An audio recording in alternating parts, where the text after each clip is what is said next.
हमने last part में देखा था कि केतल 3 लोगों के साथ अपने आइडेंटिटी को क्लियर करने के लिए डंजन में जाता है, जहां पर उसने एक ही पंच का इस्तेमाल करते हुए डंजन बॉस जो कि स्केलेटन नाइट था उसे हरा देता है। ये देखकर उसके सारे के सारे साथी बहुत चक्के रह जाते हैं। वहीं पर डंजन को क्लियर करने वाले रिवॉर्ड को लेकर ये सारे लोग बाहर आ जाते हैं। वहीं पर जैसी हेडगार्ड को ये पता चलता है कि इन्होंने डंजन को क्लियर कर लिया है तो वो काफी हैरान हो जाता है कि आखिर उन्होंने इतनी जल्दी डंजन को कैसे क्लियर कर लिया। अब आगे वहीं पर एपिसोड की शुरुआत में हेडगार्ड सभी से ये कहता है कि तो ठीक है, जो एंट्री की प्रोसीजर है उसे आगे की तरफ चालू किया जाए। आप सभी लोग एक एक करके मेरे पीछे आ जाए। वहीं पर मैं सबसे पहले ये दिखाया जाता है कि जो कालोसिया होती है वो क्वेश्चन कमरे के अंदर जाती है। वो हेडगार्ड से ये कहती है कि वहाँ पर कोई भी मेजर इश्यूज नहीं था। हेडगार्ड उससे ये कहता है कि तो इसका मतलब ये है कि क्या तुम्हें ये ठीक लगता है कि हमें उस बारबेरियन को इस डोमेन के अंदर रहने देना चाहिए।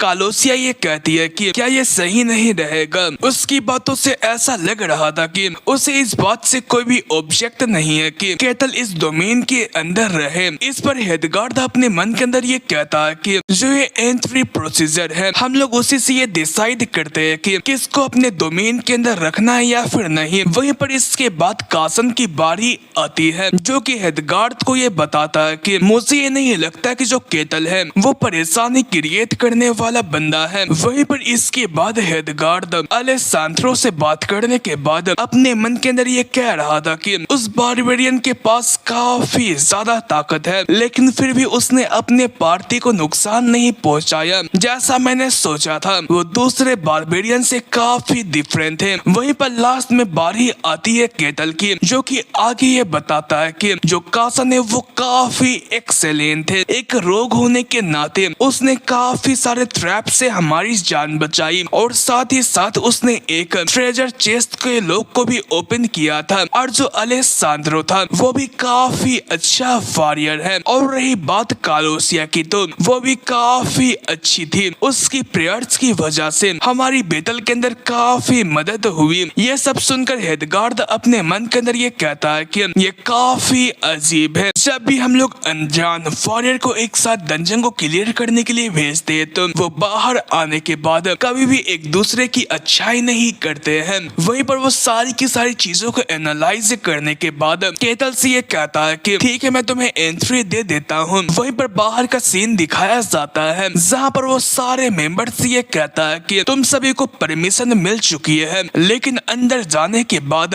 कोई भी तबाही मत मचाना वरना तुम्हें बाहर की तरफ फेंक दिया जाएगा। उसकी बात को सुनकर सारे बंदे इसके लिए मान गए। तभी हेडगार्ड उन्हें पैसे देते हैं। फिर ये कहता है कि ये रहा तुम्हारा रिवॉर्ड डंजन को क्लियर करने का। तुम लोग अपने हिसाब से एक दूसरे में इस रिवॉर्ड को बांट लो। वहीं पर ये सारे पैसे केतल के हाथों में गया हुआ होता है इसलिए वो इस चीज के लिए हेडगार्ड का शुक्रिया अदा करता है। वहीं पर वो अपने टीम मेंबर से ये कहता है कि तो चलो इन सभी पैसों को फेयरली आपस में बांटा जाए। ये सुनकर ये सारे के सारे लोग हैरान होकर ये कहते हैं कि नहीं ठीक है ऐसा करने की जरूरत नहीं है। केतल ये कहता है कि हम लोग एक पार्टी है और हम लोगों ने साथ में काम किया था इसलिए मना मत करो और रिवॉर्ड को फेयरली एक्सेप्ट करो। उसकी बात को सुनकर उसके साथी इसके लिए मान गए। वहीं पर केतल आगे रिवॉर्ड को बांटने के बाद ये कहता है कि तो चलो ठीक है डंजन को क्लियर करने के लिए सेलिब्रेट करने चलते हैं। चलो यहाँ पर एक पब को खोजते हैं। वहीं पर उसकी बात को सुनकर सारे के सारे लोग काफी नर्वस हो जाते हैं और वो अपने मन के अंदर रोते हुए ये कहते हैं कि प्लीज हमें जाने दो। वहीं पर जो केतल था वो काफी एक्साइटमेंट के साथ सिटी के अंदर जा रहा था लेकिन उसके साथ ही काफी उदास लग रहे थे। ये देखकर हेडगार्ड अपने मन के अंदर ये कहता है कि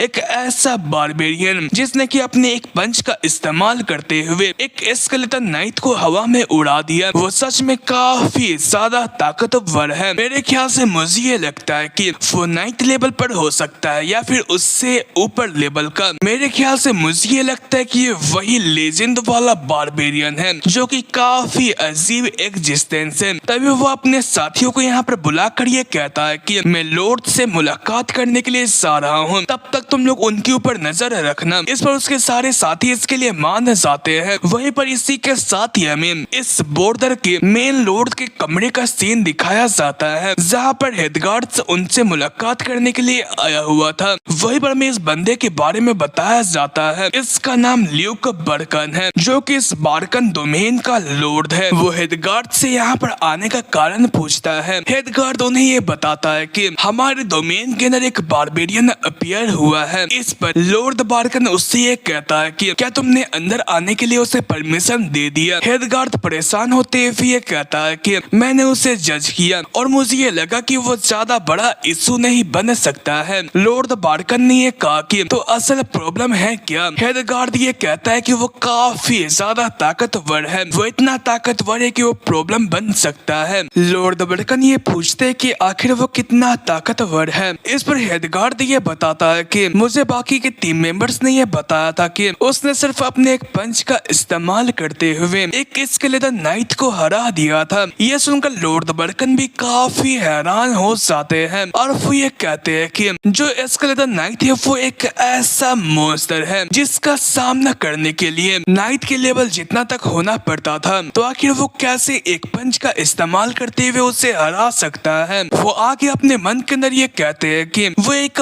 बारबेरियन है जो कि अपने ताकत के लॉजिक के हिसाब से ही सारी की सारी प्रॉब्लम्स को सॉल्व करता है। वो आगे हेडगार्ड से ये कहते हैं कि तो तुम्हारे कहने का ये मतलब है कि वो एक फर्स्ट रेट का वॉरियर है। हेडगार्ड ये कहता है कि हाँ, इसकी प्रोबेबिलिटी काफी ज्यादा है। ल्यूक बार्कन ने ये कहा कि तो इसका मतलब ये कि वो इससे भी ज्यादा ताकतवर हो सकता है। हेडगार्ड ने ये कहा कि मैं इसे डिनाई नहीं कर सकता हूँ। लॉर्ड बार्कन अपने मन के अंदर ये कहते हैं कि जो ये चीज है वो काफी ज्यादा सरदर्द होगा। वहीं पर वो आगे हेडगार्ड को ये ऑर्डर देते हैं कि तुम उसे मेरे पास लेकर आओ। इस पर हेडगार्ड उनसे ये पूछता है कि क्या ये चीज सही रहेगा। लॉर्ड बार्कन ने ये कहा कि तुम्हारे हिसाब से अगर मैं ये मानूं तो वो बंदा काफी पावरफुल है। अगर वह ऐसे ही खुले पूरे शहर के अंदर घूमेगा तो इससे पावर के बीच काफी इनस्टेबिलिटी आ जाएगी, इसलिए अगर मैं उसे अपने आंखों से देख लूं तो मुझे ठंडक लगेगी। हेडगार्ड ने ये कहा कि ये खतरनाक हो सकता है। इस पर लॉर्ड बार्कन ये कहते हैं कि तुम्हें फिक्र करने की जरूरत नहीं है, मेरे पास मेरा नाइट मौजूद है। यह सुनकर हेडगार्ड हैरान हो जाता है। लॉर्ड बार्कन अपने नाइट से ये कहते हैं कि आखिर तुम इसके बारे में क्या सोचते हो। नाइट ये कहता है कि हाँ, उसके पास कुछ बहुत पावर होगी लेकिन वो सिर्फ एक बारबेरियन है जिसके पास दिमाग नाम की चीज नहीं होती है, बल्कि वो सिर्फ ताकत का इस्तेमाल करता है। और ऊपर से मुझे जिसने स्वर्ड मैनशिप सिखाई है वो कोई और नहीं बल्कि ग्रेट स्वर्ड मास्टर है, इसलिए वो मेरे सामने कुछ भी नहीं है। ये सुनकर लॉर्ड बार्कन हेडगार्ड से ये कहते हैं कि ठीक है, उस बारबेरियन को मेरे पास लेकर आओ, मैं खुद से उससे बात करूंगा। वहीं पर इसी के साथ हमें एक पब का सीन दिखाया जाता है जहाँ पर केतल काफी मजे से खाना खा रहा था और जो बाकी के टीम मेंबर्स थे वो शौक होते हुए उसे देख रहे थे। केतल आगे ये कहता है कि ये काफी ज्यादा अच्छा खाना था और हाँ, तुम लोग फिक्र मत करो, सारे के सारे पैसे मैं देने वाला हूँ, इसलिए तुम्हें जितना खाना है तुम उतना खा सकते हो। ये सुनकर ये सारे के सारे लोग ऑकवर्डली स्माइल करते हैं। तभी केतल अलेसांद्रो से ये कहता है कि तुम एक होली नाइट हो ना। अलेसांद्रो ने हाँ में जवाब दिया। केतल आगे उससे ये कहता है कि आखिर तुम किस टाइप के डिवाइन पावर का इस्तेमाल करते हो, क्योंकि मैंने डंजन में फाइट करते वक्त तुम्हें किसी भी डिवाइन पावर का इस्तेमाल करते हुए नहीं देखा था। अलेसांद्रो नर्वस होते हुए ये कहता है कि मैं अब भी ट्रेनिंग कर रहा हूँ, इसलिए मेरी डिवाइन पावर अभी तक अवेकन नहीं हुई है। इस पर केतल ये कहता है कि ये काफी शर्म की बात है। ये सुनकर अलेसांद्रो पानी पानी हो जाता है। वहीं पर केतल आके कालोसिया से ये कहता है कि तुमने ये कहा था कि तुम किस सुप्रीम को फॉलो करती हो, क्या उसका यहाँ पर कोई भी टेम्पल मौजूद है। कालोसिया परेशान होते हुए ये कहती है कि नहीं, उसका टेम्पल यहाँ पर मौजूद नहीं है क्योंकि उसे सारे के सारे लोग वेलकम नहीं करते हैं। वह अपने मन के अंदर ये कहती है कि मैं जिस सुप्रीम को पूछती हूँ वो काफी झूठ बोलती है, इसलिए उसे मेंबर ऑफ होल से निकाल दिया गया था। तभी जो कालोसिया होती है वो केतल से ये सवाल पूछती है कि आखिर आप कितने ज्यादा ज्यादा ताकतवर है। उसे ये सवाल करता हुआ सुनकर बाकी के टीम मेंबर्स काफी हैरान हो जाते हैं। वहीं पर केतल भी हैरान हो जाता है। वो आगे ये बताता है कि अगर मैं रैंक के बारे में बात करूँ तो मुझे ज्यादा कुछ पता नहीं है, क्योंकि मैं फिलहाल में ही स्नोफील्ड से बाहर की तरफ आया हुआ हूँ, इसलिए मुझे भी इसके बारे में जानना है कि अच्छा मुझे ये बताओ कि आखिर वो स्केलेटन नाइट कितना पावरफुल था। इस पर कालोसिया ये बताती है कि तुम्हें एटलीस्ट सेकंड रेट का वॉरियर होना चाहिए उसका सामना करने के लिए, और एक फर्स्ट रेट का वॉरियर ही उसे हरा सकता है जैसे कि आपने उसे हराया था। वहीं पर वो लोग आगे बात ही कर रहे थे कि तभी इस रेस्टोरेंट का ओनर यहाँ पर घबराता हुआ आता है और वो उन्हें ये बताता है कि हमारा टाइम हो चुका है रेस्टोरेंट को बंद करने के लिए। इस पर केतल इसके लिए उससे माफी मांगता है। वहीं पर ये सारे के सारे लोग बाहर आ जाते हैं। वहीं पर केतल अपने साथियों से ये पूछता है कि क्या तुम्हें आगे और भी काम है। ये सुनकर ये सारे के सारे बंदे चिल्लाते हुए ये कहते हैं कि हाँ हमें काफी सारे काम है। इस पर केतल उदास होता हुआ ये कहता है कि ये तो काफी ज्यादा बुरी बात है, तो मुझे ये लगता है कि हम लोग इसी जगह से अलग होते हैं। मैं ये होप करता हूँ कि हम लोग अगले टाइम दोबारा मिले। इस पर ये टीम मेंबर्स अपने मन के अंदर ये कहते हैं कि हम ये दुआ करेंगे कि हम लोग दोबारा कभी भी मुलाकात ना करें। वहीं पर इसी के साथ ही केतल एक होटल के अंदर आ चुका था और वो बिस्तर के अंदर लेट कर ये कहता है कि ये काफी ज्यादा मजेदार है। मुझे कई सालों के बाद पहली दफा ये बिस्तर नसीब हुआ है। ये काफी ज्यादा रिलीफ की बात है कि मुझे डंजन रिवॉर्ड के जरिए एक कमरा मिल चुका था। अगर मैं इस जगह को स्नोफील्ड से कंपेयर करूँ तो ये स्वर्ग की तरह है। अब मैं ये सोच रहा हूँ कि अब मुझे क्या करना चाहिए। मुझे और भी एक्सपीरियंस लेते हुए काफी सारी चीजें करना चाहिए। तो चलो ठीक है, मुझे एडवेंचर पर जाना चाहिए। वहीं पर वो एडवेंचर के बारे में सोच रहा था कि उसे कहाँ पर जाना चाहिए। पहला उसके मन में आता है कि उसे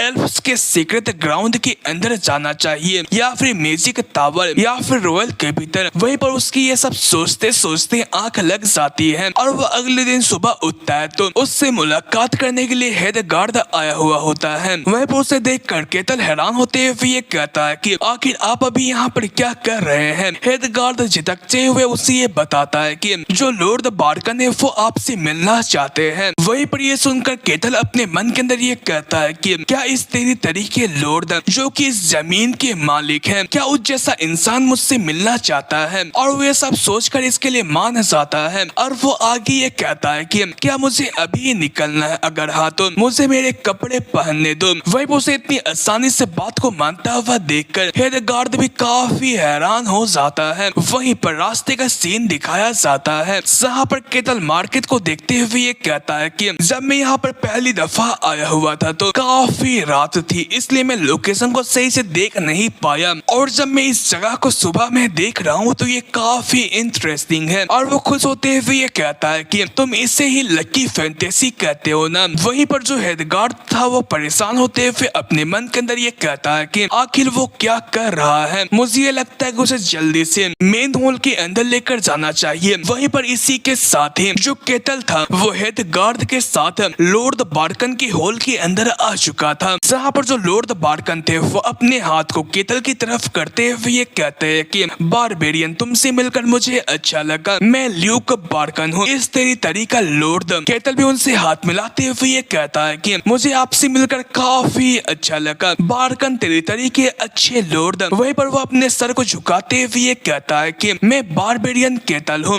वहीं पर उसे सर को झुकाते हुए देखकर लॉर्ड बार्कन काफी हैरान हो जाते हैं कि क्योंकि कोई भी बारबेरियन किसी के सामने अपना सर नहीं झुकाता है, क्योंकि वो सिर्फ ताकत के अंदर ही मानते हैं, तो आखिर वो मेरे सामने सर कैसे झुका सकता है। वहीं पर वो आगे ये कहता है कि लगता है कि तुमने मैनर सीख के रखा हुआ है, चलो बैठकर बात करते हैं। वहीं पर इसी के साथ ये लोग बैठ जाते हैं। वहीं पर केतल आसपास के सामानों को देखता हुआ अपने मन के अंदर ये कहता है कि ये जगह तो काफी ज्यादा अमेजिंग है, लेकिन तभी उसकी नजर लॉर्ड बार्कन के नाइट के ऊपर पड़ती है और वो उसे देखकर काफी एक्साइटेड हो जाता है और वो ये कहता है कि मैं नाइट्स के गेम काफी सारी खेला करता था, लेकिन मैं उसे अपने सामने देख पा रहा हूँ, ये काफी अमेजिंग है, ये काफी कूल है। लेकिन जो नाइट था उसे ऐसा लग रहा था कि जो केतल है वो अपनी किलिंग इंटेंट को रिलीज करते हुए उसकी तरफ देख रहा है। वहीं पर इस कारण से वो काफी परेशान हो जाता है, क्योंकि केतल की जो किलिंग इंटेंट थी वो उसे काफी पावरफुल लग रही थी, इसलिए वो अपने स्वॉर्ड को पकड़कर उसके ऊपर अटैक करने के लिए रेडी हो जाता है। लेकिन तभी लॉर्ड बार्कन केटल से ये कहता है कि मैंने तुम्हें यहाँ पर कुछ चीजों को वेरीफाई करने के लिए बुलाया हुआ है। केटल उनसे ये कहता है कि आपको जो कुछ भी जानना है आप उसके बारे में पूछ सकते हैं। लॉर्ड बार्कन उससे ये पूछते हैं कि आखिर तुम कहाँ पर से आए हुए हो। केटल सच बताते हुए ये कहता है कि मैं उस दुनिया के सबसे ठंडी इलाके से आया हुआ हूँ जो कि पूरे तरीके से व्हाइट स्नो से घिरी हुई है। यह सुनकर ये दोनों लोग हैरान होते हुए ये कहते हैं कि क्या ये व्हाइट स्नो फील्ड से आया है, क्या ये सच में उस लेजेंड का एक बारबेरियन है। लॉर्ड बार्कन आगे ये कहते हैं कि तुम ऐसी बातें कर रहे हो जिसके ऊपर बिलीव कर पाना काफी मुश्किल है। केटल आगे ये कहता है कि वो काफी ज्यादा मिजरेबल जगह थी और हाँ आपको मेरे बात के ऊपर यकीन करना है या फिर नहीं ये आपके ऊपर डिपेंड करता है। तभी जो लॉर्ड बार्कन होते हैं वो दूसरा सवाल पूछते हुए ये कहते हैं कि आखिर तुम कितना ज्यादा ताकतवर है। वो अपने मन के अंदर ये कहते हैं कि मुझे ये पता करना है कि आखिर वो हमारे लिए कितना खतरनाक हो सकता है। केटल आगे ये कहता है कि आपका ये सवाल गलत है क्योंकि मुझे इस दुनिया की स्ट्रेंथ के लेवल के बारे में पता नहीं है। उसकी बात को सुनकर लॉर्ड बार्कन ये कहते हैं कि वो अच्छा ऐसी बात है और वो इसके बाद अपने नाइट की तरफ देखकर ये कहते हैं कि अगर ऐसी बात है तो क्या तुम मेरे नाइट के साथ स्पार करना चाहोगे और मैं ये मेक श्योर करूंगा कि तुम्हें इसके बदले अच्छा खासा रिवॉर्ड मिलेगा। स्पार के बारे में सुनकर केटल हैरान हो जाता है। लॉर्ड बार्कन आगे उससे ये कहते हैं कि ऑफ कोर्स ये डेथ एंड फाइट नहीं होगी बल्कि ये एक फ्रेंडली फाइट होगी। इस पर केटल हंसते हुए ये कहता है कि ठीक है ये काफी मजेदार रहेगा। वो अपने मन के अंदर ये कहता है कि मुझे एक ऐसे नाइट से फाइट करनी है जिसके पास फैंटेसी वर्ल्ड की मिस्टिक पावर मौजूद होगी जिसे कि मैं अपने सामने देख लूंगा तो ये काफी एक्साइटिंग होगा। वहीं पर लॉर्ड बार्कन को केटल की जो स्माइल थी वो काफी एविल लग रही थी, इसलिए वो अपने मन के अंदर ये कहते हैं कि एक बारबेरियन हमेशा बारबेरियन रहता है भले वो कितना पोलाइट एक्ट क्यों न कर ले, वो अपने बेटल के लिए प्यार को छुपा नहीं सकते हैं। वहीं पर इसलिए वो दोनों लोग काफी हैरान हो जाते हैं। वहीं पर इसी के साथ ही में अरेना का सीन दिखाया जाता है जहाँ पर ये दोनों एक दूसरे के आमने सामने आ चुके थे। तभी लॉर्ड बार्कन ये कहते हैं कि चलो इस स्पार को शुरू किया जाए, हम ये होप करेंगे कि यहाँ पर बिल्कुल भी खून ना बहे। तभी जो ये नाइट होता है वो अपने स्वॉर्ड को निकालता है, वह केटल से ये कहता है कि ये तुम्हारे लिए काफी ऑनर की बात है कि तुम्हें मेरी स्वॉर्डमैनशिप देखने को मिलेगी। केटल ये कहता है कि मैं भी ये प्रेफर करता हूँ। उसकी एक घमंडी बात को सुनकर ये नाइट गुस्सा होते हुए अपने मन के अंदर ये कहता है कि आखिर उसकी हिम्मत कैसे हुई इतना रिलैक्स द शो कराने की। चलो मैं उसे ये दिखाता हूँ कि आखिर हमारी पावर में डिफरेंट क्या है। और वो ये कहकर अपने ओरा को रिलीज करते हुए केटल के ऊपर अटैक करने के लिए चला जाता है और वो अपने पावर का इस्तेमाल करते हुए अपने मैजिक के जरिए अपने स्वॉर्ड को 3 भागों में बांट देता है। ये देखकर केटल काफी हैरान हो जाता है और वो हैरान होते हुए ये कहता है कि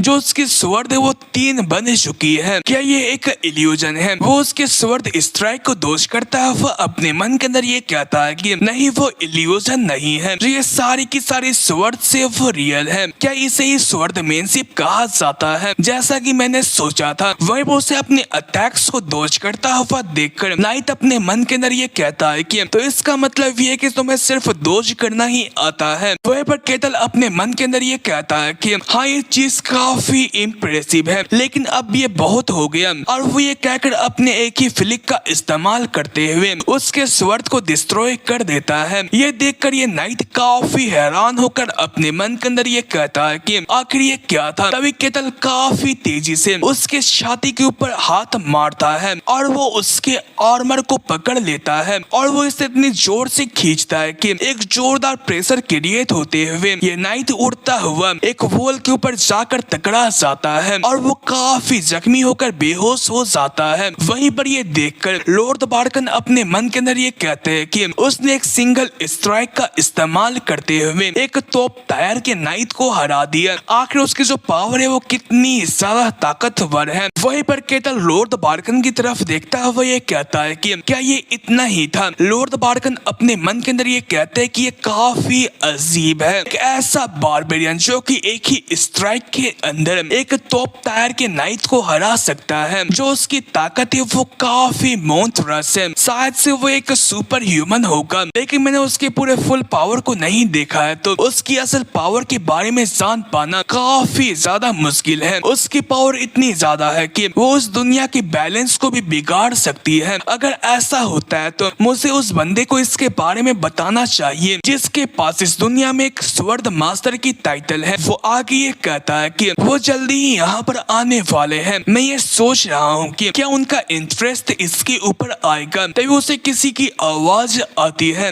जो कि लॉर्ड बार्कन से ये कहता है कि क्या तुम मेरे इंटरेस्ट के बारे में बात कर रहे हो। यह सुनकर लॉर्ड बार्कन हैरान होते हुए पीछे की तरफ देखते हैं तो वहाँ पर एक ओल्ड मैन मौजूद था। उसे देखकर लॉर्ड बार्कन चैन की सांस लेते हैं और वो उससे ये कहते हैं कि जो आपकी हॉबी है वो काफी ज्यादा डरावनी है। वो ओल्ड मैन उससे हंसते हुए ये कहता है कि तुम्हें कुछ बहुत मजा तो लेना चाहिए ना। वो आगे ये कहता है कि तो चलो मुझे ये बताओ कि आखिर तुम किस बारे में बात कर रहे थे जिसके अंदर मुझे इंटरेस्ट लेना चाहिए। हमें इस बंदे के बारे में बताया जाता है ये एक स्वर्ड मास्टर होता है और इसका नाम काने था। तभी जो लॉर्ड बार्कन था वो खड़ा होकर स्वर्ड मास्टर को ग्रीटिंग्स पेश करते हुए ये कहता है कि ये काफी होनर की बात है कि आप जैसा एक स्वर्ड मास्टर हमसे मुलाकात करने के लिए आया हुआ है। वहीं पर इसी के साथ ही हमें एक कमरे का सीन दिखाया जाता है जहाँ पर जो नाइट था वो अपने सर को पकड़कर यहाँ पर अंगड़ाइयाँ ले रहा था। वहीं पर साइड में लॉर्ड बार्कन भी मौजूद थे जो कि नाइट से ये कहते हैं कि आखिर तुम्हें कैसा फील हो रहा है। उनकी आवाज को सुनकर ये नाइट जाग जाता है और वो हैरान होते हुए ये कहता है कि मैं कुछ दिन में ठीक हो जाऊंगा और मेरी इस हरकत के लिए मुझे माफ कीजिएगा। तभी स्वर्ड मास्टर पीछे से आते हुए ये कहते हैं कि हाँ तुमने सही कहा, तुम्हें तो माफी मांगना चाहिए क्योंकि मेरा एक बेवकूफ डिसाइबल एक बिना नाम वाले बारबेरियन से हार चुका है। वहीं पर स्वर्ड मास्टर को देखकर नाइट परेशान होते हुए ये कहता है कि मास्टर आप यहाँ पर। स्वर्ड मास्टर उसके छाती के ऊपर देखते हुए ये कहता है कि यहाँ पर कोई भी जख्म उसके ऊपर लगा हुआ नहीं है। मैंने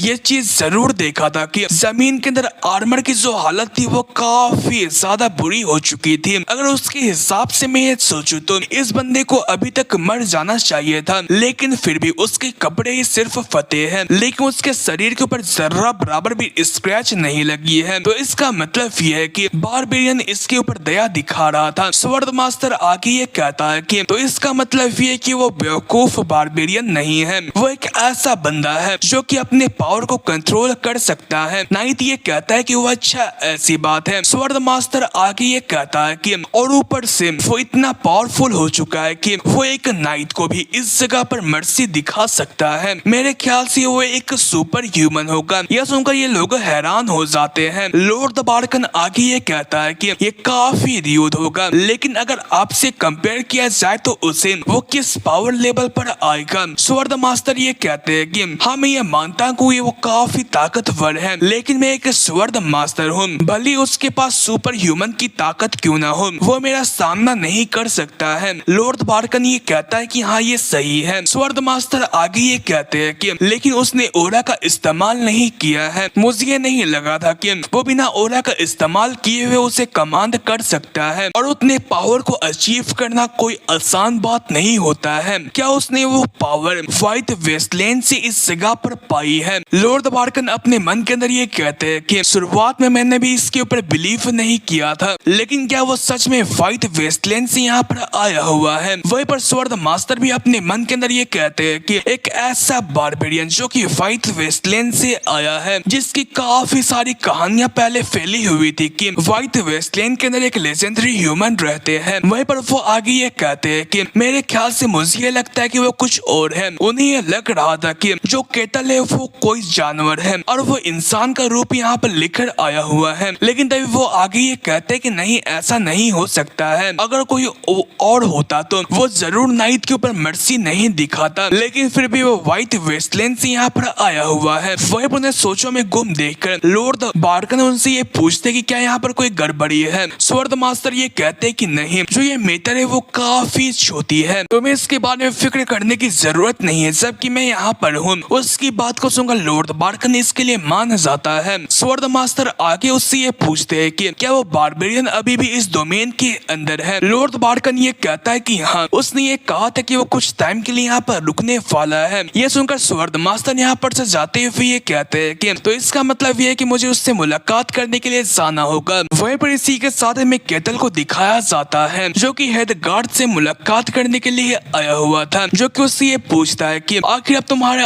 आगे का क्या प्लानिंग है। केतल ये कहता है कि मुझे इसके बारे में श्योर नहीं है। वहीं पर वो कुछ टाइम पहले की बात को याद करता है जहाँ पर लॉर्ड बार्कन उसे पैसे देते हुए ये कहते हैं कि ये रहा तुम्हारा दीवल का रिवार्ड, और हाँ आज से और अभी से तुम्हारे ऊपर कोई भी इंटरफेरेंस लागू नहीं होगा। केतल आगे ये कहता है कि मेरे पास कुछ और करने के लिए प्लानिंग नहीं है, लेकिन ये अच्छा रहेगा कि तुम मुझे कुछ ऑफिशियल स्टेटस दिला दो, क्योंकि अगर मैं हर एक सिटी के अंदर जाऊंगा तो वो मेरे आइडेंटिटी को मांगेंगे और डंजन के अंदर बार बार जाना काफी मुश्किल होगा। इस पर हेड गार्ड उससे ये कहता है कि अगर ऐसी बात है तो यहाँ पर कुछ चीजें हो सकती है। अगर यहाँ पर एक हाई स्टेटस वाला बंदा तुम्हारे स्पॉन्सर के तौर पर काम करे, या फिर तुम अपने आइडेंटिटी के लिए कुछ हासिल करो, या फिर तुम एक मर्सिनरी बन जाओ। अगर तुम इस जगह पर एक मर्सिनरी के तौर पर अपने रिकॉर्ड को ट्रैक करते हो तो तुम्हें गिल्ड की रिकॉग्निशन मिल जाएगी, और जो तुम्हारी स्टेटस है वो ऑफिशियली हर जगह एक्नॉलेज की जाएगी। वो अपने मन के अंदर ये कहता है कि लेकिन अगर तुम्हें मर्सनरी बनकर इज्जत पाना है तो तुम्हें पावरफुल होना होगा, वरना तुम्हारी कोई भी इज्जत नहीं करेगा। और जितनी इस बारबेरियन की ताकत है उसके हिसाब से उसे एक स्पॉन्सर को खोजना चाहिए। वहीं पर केतल एक्साइटेड होते हुए ये कहता है कि क्या मैं एक मर्सनरी बन सकता हूँ। वो अपने मन के अंदर ये कहता है कि एक ऐसा मर्सनरी जो कि मॉन्स्टर को हंट करने के लिए रिक्वेस्ट को एक्सेप्ट करता है, ये तो एक फैंटेसी ड्रीम है। अगर ऐसी बात है तो वो आगे हेडगार्ड से ये कहता है कि तो मुझे कहाँ पर जाकर मर्सनरी बनना चाहिए। इस पर हेडगार्ड उससे ये कहता है कि यहाँ पर एक गिल्ड हॉल मौजूद है। केतल उससे ये कहता है कि अगर तुम मुझे रास्ता दिखा दोगे तो मैं काफी शुक्रगुजार रहूंगा। उसकी बात को सुनकर हेडगार्ड हैरान होते हुए इसके लिए मान जाता है। वहीं पर इसी के साथ में विस्तार में मर्सनरीज के बारे में बताया जाता है जो कि पूरी दुनिया घूमकर रिक्वेस्ट को एक्सेप्ट करते हुए उन्हें कंप्लीट करते हैं। कुछ लोग उसे अपने लाइफ के अंदर रोमांस की तरह देखते हैं, लेकिन रियलिटी के अंदर जिन भी मर्सनरी के पास स्टेटस नहीं होता है वो सोसाइटी के भी नीचे आते हैं। यहाँ पर कुछ ऐसे भी मर्सनरी होते हैं जो कि स्किल होने के बावजूद भी डंजन के अंदर मारे जाते हैं और वो इंसानों के गलत काम को करते हैं। इसलिए अगर तुम इस जगह पर कमजोर मर्सनरी हो तो तुम्हें पूरी सोसाइटी एक गंदे नाले के कीड़े की तरह देखेगी। वहीं पर इसी के साथ में मर्सनरी गिल्ड हॉल का सीन दिखाया जाता है जहाँ पर जो एक बंदा था वो एक मर्सनरी को पीटता हुआ ये कहता है कि आखिर तुम्हारी हिम्मत कैसी है मुझसे पंगा लेने के लिए। वहीं पर इस कारण से ये मर्सनरी उससे ये कहता है कि क्या तुम फाइट करना चाहते हो। ये पहला बंदा ये कहता है कि हाँ ठीक है तुम मेरे ऊपर अटैक करने के लिए आओ। वहीं पर ये देखकर सारे के सारे बंदे मौज काट रहे थे। अभी जो एक रिसेप्शनिस्ट थी वो दूसरे रिसेप्शनिस्ट से ये पूछती है कि रोजा हमारे जो न्यू रिक्रूट्स थे आज के वो कैसे हैं। इस पर ये दूसरे रिसेप्शनिस्ट जिसका नाम रोजा था वो उससे ये कहती है कि ये काफी ज्यादा टेरिबल थे। वो सारे के सारे काफी अजीब बंदे हैं। एक बंदा काफी जाहिल है जो कि अपने आप को होली नाइट की तरह दर्शाता है, और दूसरा एक चोर है, और तीसरा एक नन है जो कि ठीक दिखती है लेकिन वो जिसको सर्व करती है इसलिए कोई भी उसके ऊपर ट्रस्ट नहीं करेगा। दूसरी रिसेप्शनिस्ट उससे ये कहती है कि ये काफी डिसअपॉइंटिंग है। रोजा अपने मन के अंदर ये कहती है कि आज कोई भी ठीक ठाक बंदा नहीं आया हुआ है। मैं ये होप करूंगी कि एक काफी कूल हैंडसम प्रिंस अपने सफेद घोड़े के अंदर बैठकर यहाँ पर आए और मुझे इस काम से बचा कर ले जाए तो ये काफी मजेदार होगा। और उसकी दुआ कबूल हो जाती है। हमारा केतल यहाँ पर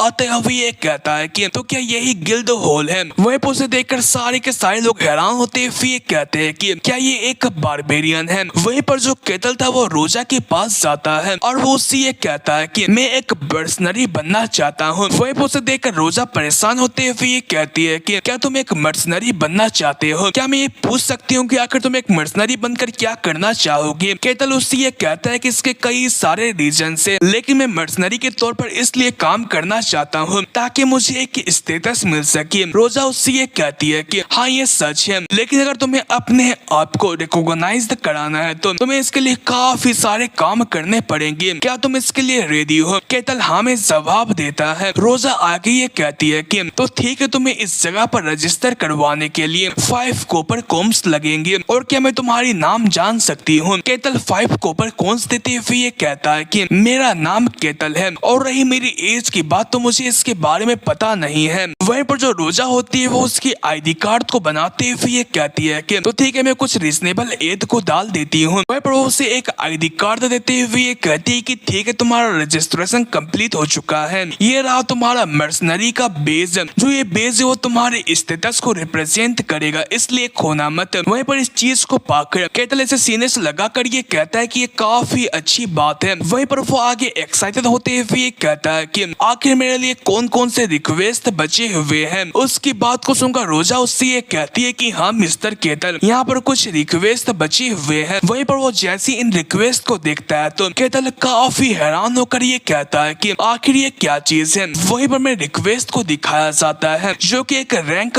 F की रिक्वेस्ट थी। इनमें उससे 5 काम दिए हुए होते जिनमें से वो एक काम कर सकता है। पहला हर्फ को गैदर करना था, दूसरा बेसमेंट को क्लीन करने का, और तीसरा सीवर को क्लीन करने का, और चौथा स्ट्रीट को क्लीन करने का, या फिर रात को जागकर यहाँ पर रक्षा करने की। वहीं पर जो रोजा थी वो परेशान होते हुए केतल से ये कहते कि जबकि तुम एक F रैंक के मर्सनरी हो तो तुम्हारे लिए यही जॉब्स अवेलेबल है। वो अपने मन के अंदर ये कहती है कि मुझे ये सुनने को आया था कि जो बारबेरियंस होते हैं वो काफी प्राउड होते हैं, क्या हो अगर वो इस कारण से गुस्सा होकर मेरे ऊपर अटैक करे, क्या मुझे हेल्प लाना चाहिए। वहीं पर वो परेशान होते हुए आगे ये कहती है कि अगर आप सिंपल जॉब से शुरू करते हैं तो आप काफी अच्छा रिकॉर्ड बना सकते हैं। तभी केतल उससे ये कहता है कि ठीक है मैं इसे एक्सेप्ट करता हूँ। ये सुनकर रोजा हैरान होते हुए सामने की तरफ देखती है जहाँ पर केतल ने हर्ब को गैदर करने का मिशन को एक्सेप्ट किया हुआ होता है। रोजा उससे ये पूछती कि क्या तुम इसके लिए श्योर हो। केतल ये कहता है कि ये तो एक जॉब है ना, इसलिए मुझे इससे कोई प्रॉब्लम नहीं है। तो क्या आप मुझे ये बता सकते हैं कि आखिर मुझे कहाँ पर हर्ब को गैदर करना है। वहीं पर रोज उस हर्ब की फोटो को देते हुए ये कहती है कि ये जो हर्ब है वो विलेज के बाहर ही मिल जाएंगे। वहीं पर इस फोटो को ले जाता हुआ केतल ये कहता है कि ठीक है मैं बाहर की तरफ जा रहा हूँ। वहीं पर उसके चिल रिएक्शन को देखकर रोजा हैरान होते हुए ये कहती कि वो तो काफी ज्यादा चिल है। वहीं पर केतल के जाने के बाद जो दूसरी रिसेप्शनिस्ट थी वो घबराते हुए रोजा के पास आती है। वहीं पर इसी के साथ ही केतल गांव के बाहर उन सभी हर्ब्स को गैदर करने के लिए आ चुका था और उसे वही फोटो वाले हर्ब मिल चुके थे। केतल आगे ये कहता है कि जो ये हर्ब्स होते हैं वो जख्मों को ठीक करने के लिए काफी अच्छे होते हैं। वहीं पर इसी के साथ ही वो अपने शर्त को उतार कर ये कहता है कि ठीक है एक मर्सनरी होने के नाते अपने पहले काम को शुरू किया जाए। वहीं पर इसी के साथ ही हमें 1 घंटे के बाद मर्सनरी गिल्ड हॉल का सीन दिखाया जाता है जहाँ पर बोरी भरकर केतल उन हर्ब को लेकर आ जाता है, जिसे कि देखकर रोजा हैरान हो जाती है। केतल उससे ये कहता है कि क्या ये काफी है। रोजा ये कहती है कि ये काफी है। वो अपने मन के अंदर ये कहती है कि क्या वो एक ऐसा क्रिमिनल है जो कि हमारे हर्ब गार्डन को डिस्ट्रॉय करने के लिए आया हुआ है। लेकिन वो जैसी ही केतल के तोड़े हुए हर्ब्स को देखती है तो वो हैरान होकर ये कहती है कि वो काफी एक्सेलेंट कंडीशन के अंदर है। वो अपने मन के अंदर ये कहती है कि काफी सारे मर्सनरी गधों की तरह उन्हें तोड़कर यहाँ पर लेकर आते हैं, इसलिए उनकी वैल्यू काफी ड्रॉप हो जाती है। तभी केतल आगे ये कहता है कि हाँ ये उतनी अच्छी नहीं दिख रही है, लेकिन मुझे ये कंफर्म यकीन है कि मैंने काफी मेहनत किया है। वहीं पर इतने बड़े काम को करने के लिए रोजा उसे एक सिल्वर कॉइन को देते हुए कहती है कि आपकी इतने मेहनत के लिए आपका शुक्रिया अदा, ये रहा आपका रिवार्ड। वहीं पर हमें यह बताया जाता है कि एक सिल्वर कॉइन के बदले एक बंदा सिर्फ एक सबसे सस्ता मील ही खरीद सकता है। लेकिन फिर भी केतल इस बात से काफी खुश था कि उसने अपनी पहली कमाई की है। वहीं पर वो इस सिल्वर कॉइन को लेकर ये कहता है कि ये काफी सेटिस्फाइंग है, क्या आप मुझे अभी मेरा अगला रिक्वेस्ट दे सकते हैं। उसकी इस बात को सुनकर रोजा हैरान होते हुए ये कहती है कि क्या ये हो सकता है कि वो इस रिवॉर्ड से खुश है जो ये बारबेरियन है। तभी केतल आगे खुश होते हुए ये कहता है कि जो सूरज है वो अब भी काफी ऊंचाइयों पर है, इसलिए मुझे ये लगता है कि मुझे और भी काम करना चाहिए। रोजा परेशान होते हुए ये कहती है कि आखिर वो जेन्युइनली खुश कैसे हो सकता है। माँ यहाँ पर जितने भी नए मर्सनरीज आ रहे हैं वो काफी अजीब है। और हाँ इसी के साथ ये एपिसोड एंड होता है। आई होप कि आपको ये पसंद आया होगा और हाँ मैं फिर से आपका शुक्रिया अदा करना करना चाहता हूँ इसके पिछले दोनों पार्ट को अच्छा खासा सपोर्ट करने के लिए। इसलिए मैं ये होप करूंगा कि आप इस पार्ट को भी अच्छा खासा सपोर्ट करेंगे और हाँ, हाइप करना मत भूलना। तब तक के लिए बाय बाय।